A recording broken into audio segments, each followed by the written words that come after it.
প্রিয় ভিউয়ার্স, আমি আজকে আপনাদের মুখোমুখি সম্মুখীন হয়েছি আসলে আমাদের শ্রমবাজার নিয়ে কিছু কথা বলার জন্য। আপনারা দেখতে পাচ্ছেন আজকে বিগত 5 মাস হলো আমাদের বর্তমান সরকার দায়িত্বে এসেছেন।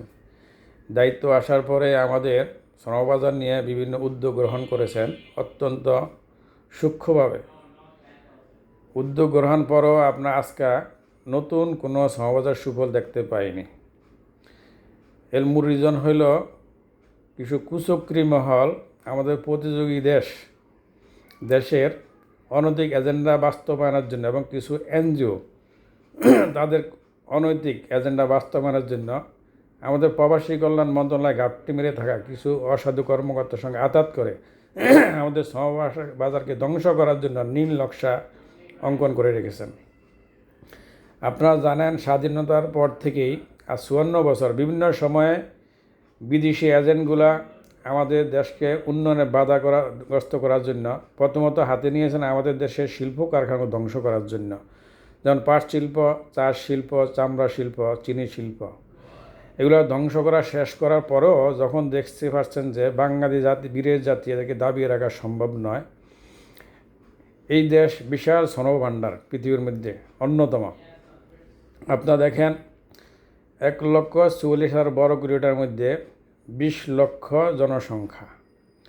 এখানে প্রায় আপনার 2-3 কোটি বেকার যুবক সবসময় আপনার বিদ্যমান থাকেন।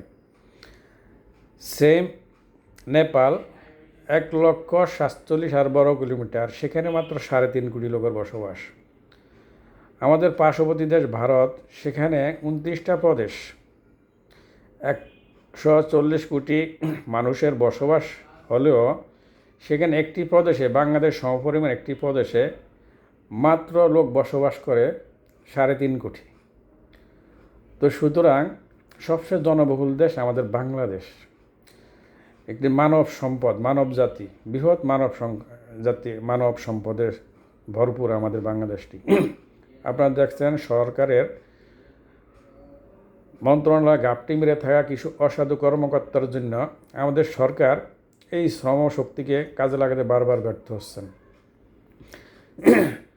আজকে 2 বছর যাবৎ ইন্ডিয়ান সরকার এসে চেষ্টা করার পরেও আজকে আমাদের নির্বাচিত সরকার পর্যন্ত একাধিকবার চেষ্টা করে মালয়েশিয়ার শ্রমবাজার উন্নত করতে পারেননি। এর কারণ হলো কিছু কুচক্রী মহল আমাদের দেশ এজেন্সির মধ্যে, এরা বিদেশি এজেন্ডা বাস্তবায়নের জন্য, বাংলাদেশের অর্থনৈতিক অবস্থাকে পঙ্গু করার জন্য এরা একটি অনৈতিক অভিযোগ দায়ের করে রেখেছেন কিছু এজেন্সির বিরুদ্ধে, যে এজেন্সিগুলো অবদানে মালয়েশিয়াতে 23-24 সালে 4,80,000 লোক বৈধভাবে গিয়েছেন।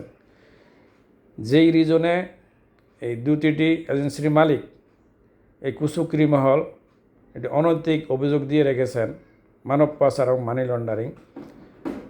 একই রিজনে সারা পৃথিবীর ডেস্টিনেশনে আমাদের এজেন্সিগুলো শ্রমশক্তি প্রেরণ করে থাকেন।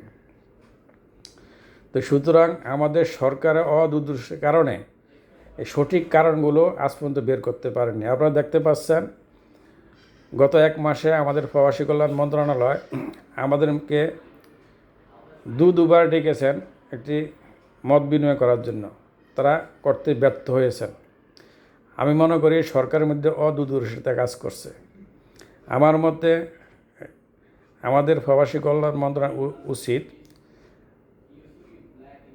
মুষ্টিমেয়, সর্বোচ্চ গ্রহণযোগ্য এবং বয়োজ্যেষ্ঠ 20 থেকে 25 জন এজেন্সির মালিককে নিয়ে মত বিনিময় করলে, আলোচনা করতে পারলেই আমার মনে হচ্ছে সকল সমস্যার সমাধান হতো।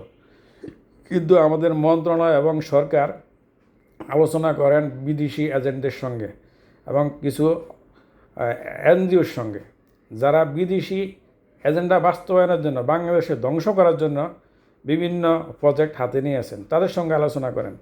কিন্তু এজেন্সি মালিকের সাথে আলোচনা করে সঠিক তথ্যটি সংগ্রহ না করে তারা বারবার অদক্ষতার পরিচয় দিয়ে যাচ্ছেন।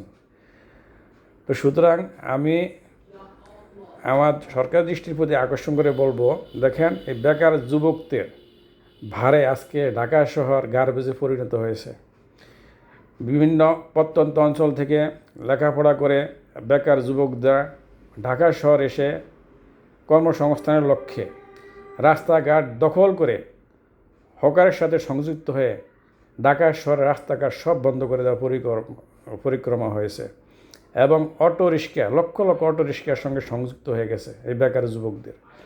সুতরাং আমি সরকারের প্রতি জরুরিভাবে অনুরোধ করব, অতি দ্রুত উন্মুক্ত দ্বার প্রান্তে এসে শ্রমবাজারটি উন্মুক্ত করে দেওয়ার জন্য এবং সৌদি আরব সহ সারা পৃথিবীতে ভিয়েতনাম, লাওস, দুবাই, কাতার, কুয়েত সহ যাতে অতি সহজে সত্যায়ন প্রক্রিয়া প্রত্যাহার করে অতি দ্রুত যাতে জনশক্তি প্রেরণের সঙ্গে জড়িত এজেন্সিগুলো অতি দ্রুত শ্রমিকদের প্রেরণ করতে পারেন সেই ধরনের পদক্ষেপ নেওয়ার জন্য।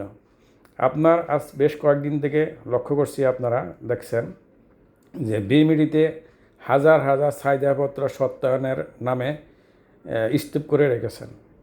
এতে করে লাভবান হচ্ছে কিছু অসাধু কর্মকর্তা এবং কিছু এজেন্ট।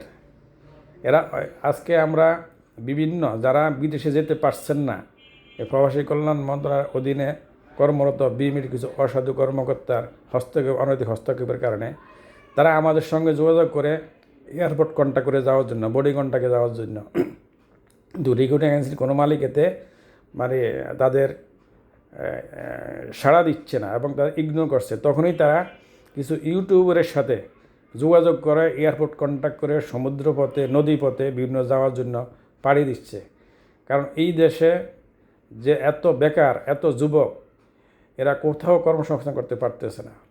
তো এই জন্য এই দেশকে মুক্ত করতে হইলে, বেকারত্বের হাত থেকে মুক্ত করতে হইলে আপনার চুরি, ডাকাতি, লুণ্ঠন, অন্যায়ের হাত থেকে মুক্ত করতে হলে অতি দ্রুত সকল সমবাজারগুলোর জন্য দ্রুত পদক্ষেপ নিতে হবে।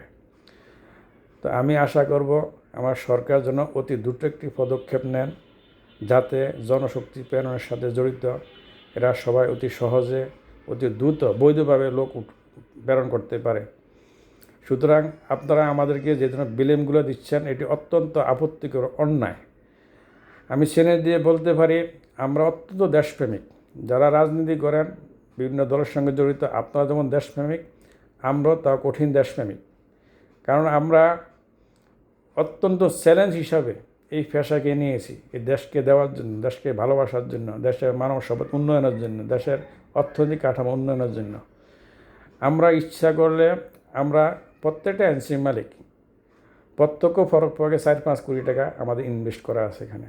আমরা ইচ্ছা করলে যে কোনো দেশের, ইউরোপের, আমেরিকার যে কোনো প্রান্তে 3-4 কোটি টাকা আমরা ইনভেস্ট করে আমরা ইনভেস্টর হয়ে ওখানে চলে গিয়ে উন্নত জীবনযাপনের সঙ্গে আমরা আমাদের জীবনযাপন করতে পারি। কিন্তু এই দেশকে ভালোবেসে, এই দেশের মাটিকে ভালোবেসে আমরা যেতে পারি নাই। আমরা প্রচণ্ডভাবে দেশকে অনুভব করি।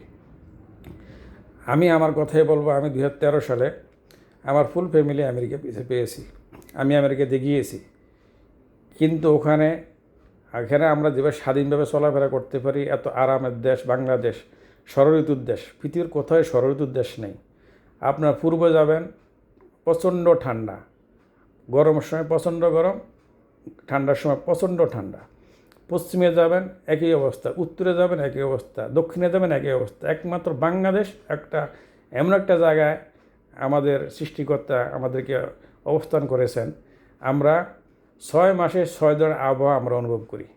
এই জন্য পৃথিবীর কোথাও, আমরা যারা দেশপ্রেমিক, আমরা পৃথিবীর কোথাও যেতে ইচ্ছা করে না। সুতরাং আমরা দেশকে লালন করি, ধারণ করি।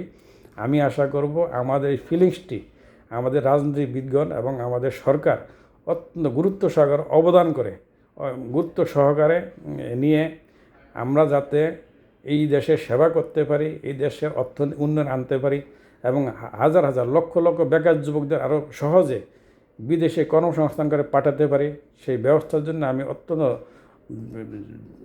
জোরালো আহ্বান করব। আর উন্মুক্ত দ্বার প্রান্তে এসে অতি সাহসের সাথে আমি অনুরোধ করব শ্রমবাজারটি 20 তারিখের আগেই জন্য উন্মুক্ত করে দেন। তা না হলে আমি নিজে গত সপ্তাহ আমি 15 দিন সফর করে এসেছি মালয়েশিয়া। আমি দেখেছি আমি কয়েকটা কোম্পানি ভিজিট করেছি। ওই কোম্পানিগুলো আপনার শ্রমিকের অভাবের কারণে তারা পছন্দ করে বাংলাদেশের শ্রমিক, কিন্তু তারা অতি দুঃখের সঙ্গে অতি কষ্ট নিয়ে নেপাল থেকে লোক রিসিভ করতেছেন, পাকিস্তান থেকে লোক রিসিভ করতেছেন, ইন্ডিয়া থেকে লোক রিসিভ করতেছেন, কিন্তু ওরা তেমন প্রোডাকশান দিচ্ছে না কোম্পানিগুলোকে। কিন্তু কোম্পানিগুলো বারবার উন্মুখ হয়ে আছে কখন আমাদের বাংলাদেশ উন্মুক্ত হবে এবং আমরা অতি দ্রুত তাদেরকে শ্রমিক পাঠাতে পারবো। তা আমি সরকারের প্রতি আবার করার জন্য অনুরোধ করে আমি আমার বক্তব্য শেষ করছি। আশা করি অতি দ্রুত সরকার পদক্ষেপ নিয়ে 20 তারিখের মধ্যে যেন মানুষের সমাবেশ উন্মুক্ত করে দিবেন এবং সৌদি আরব সহ লাওস, ভিয়েতনাম, কুয়েত বিভিন্ন দেশে যেন অতি দ্রুত অতি সহজে সত্যায়ন ব্যবস্থা প্রত্যাহার করে, যাতে শ্রমিক সহজে যেতে পারে এবং রিক্রুটিং এজেন্সি মালিকগুলো যেন অতি সহজে শ্রমিক প্রেরণ করতে পারেন। এই অনুরোধ রেখে আমি আমার বক্তব্য শেষ করছি। আসসালামু আলাইকুম রহমতুল্লাহ।